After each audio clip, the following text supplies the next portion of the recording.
Christina and welcome to Soundwave TV. We're here with Andy from Black Veil Brides. How are you going, Andy? I'm doing well. Did you say how you going? Yeah, I said how you going. Is that a thing? It's a thing. It's an Australian thing. How you doing is what we would say, so it's immediately I'm thrown off. I won't be able to answer any questions. It's true. You got to adjust to the Australian vernacular, if you will. Clearly. So I've not been here long enough. Yeah, see, we call our best friends and people we don't know mates. Okay. So that's something you need to I'll have to remember. go back to my band and tell everyone that I think that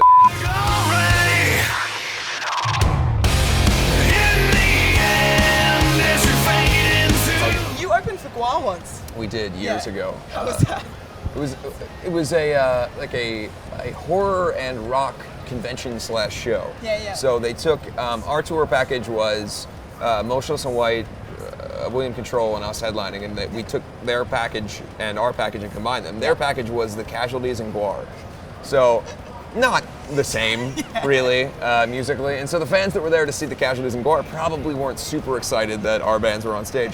I think Motionless, Balls, the keyboard player, did something awesome, like smashed his keyboard and threw it at the audience, and they only played 2 songs and then left. My buddy Will was just dancing around, and then by the time we got up there, it was just complete chaos and aggression, because, as I was saying to you before, when someone goes to see Guar play, they're not super interested in some, dude in tight pants who's prancing about on stage. Which of the bands in the bill have affected you most? I know there's kind of a 2 degrees of separation thing going on, and you've said Alkaline Trio and early AFI were sort of big influences in your songwriting. Absolutely, yeah. I mean, those are, to me, Alkaline Trio is my favorite band of all time. So, really? Yeah, bar none. I mean, that's really the band that got me into writing songs, and everybody has that discovery band that when you hear it, there's something about it that you go, this is the greatest thing I've ever heard. And this is what I want to do with my life. Yeah, exactly. Yeah. And that was, for me, I mean, my first tattoo was Alkaline Trio. I have a million Alkaline Trio tattoos. I love that band. I will always be the kind of, little fanboy kind of thing when it comes to them. AFI was a huge influence on me in the live show perspective. Yeah. Until when I was younger, I'd only seen Kiss and Motley Crue and these kind of monsters of rock play. Yeah. And I had never seen the sort of crazy punk rock aggression show. I got to see AFI when I was like 12. And seeing them just go nuts on stage, it's so much like I'd never seen people move that fast and play that hard. And it changed my life. So yeah, those 2 bands to me are huge, and the fact that they're here, I'm hoping that I can see them both play.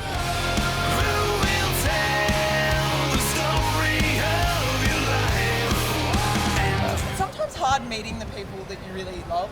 It's really hard because you don't want them to not match up to your expectations. I've been super fortunate that a lot of my heroes have become my friends. Yeah. People like Nikki Sixx and Sebastian Bach, and these wonderful people. Hilarious. Yeah, wonderful Great people character. who are good friends of mine now.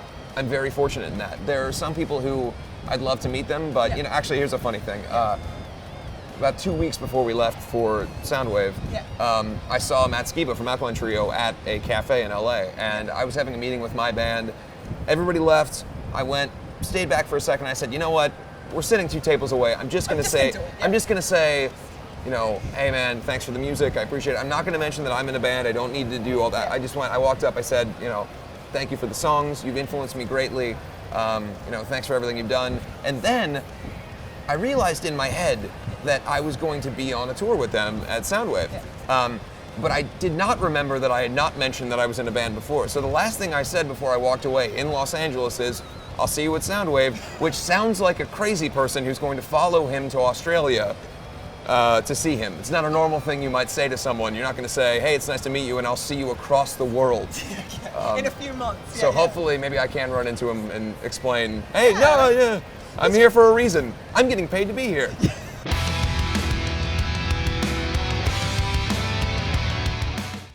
Still living the excessive rock and roll dream? He is. They all are. Yeah. Right now, our trailer is just pandemonium. Yeah? I can't even. I was saying before, I gotta go in for a few minutes at a time, and then step out, have a cigarette, regroup, because we definitely brought the party. We've got, because our friends in Asking Alexandria are right across the hall from us, basically. Yeah. So they know how to party. Yeah, and our bands came up together. Yeah. We started touring at the same time. We've been friends for years, so. We're all about the same age. When we get together, it's sort of ridiculous, I guess. And you met your girlfriend Juliet at the Warped Tour, is that right? I did, yeah. Yeah. How did you guys meet? And I shouldn't say that I met her at the Warped Tour. I met her 6 years beforehand, and we hated each other. We met in the weirdest circumstance. We met on a double date. with my girlfriend at the time and Yeah. her boyfriend at the time, and we No got along way. super well that night. Yeah.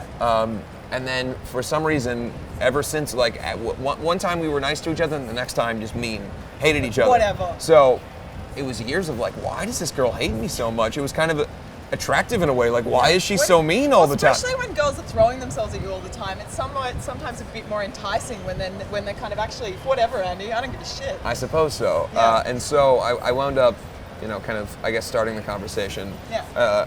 Danny and his girlfriend at the time, Danny from S. Alexandria, Yeah. had been watching Juliet play, and they brought her over to my bus. Yeah. And I was like, all right, 6 years in the making. This is the conversation. We're gonna not hate each other anymore. And not only did we not hate each other, we talked for hours and fell in love and have been together ever since. And that's 3 years ago. And So you made a song together on the album. yes, we did. Yeah, what was that like? Great. I mean, she's my favorite singer in the world. So it was, and I'm not that great of a singer. So it's nice to have someone who can actually sing on our record. How have your personal relationships and experiences of love fed into your songwriting? I don't really write about anything except. Not personal? No, I only write about personal stuff, Yeah. really, and that's. I would say that my adolescence and the things that I experienced growing up. I'm from a small town. I'm not, It's unlikely that someone from where I'm from would become successful in the rock world. It's unlikely that I'd be sitting here with you in Australia. It's based on statistically where I'm from, what people do. Yeah. And so I'm very thankful for that, and I also want to give our audience a chance to feel as if they can express things too and become the best version of themselves. So that's typically what we write about.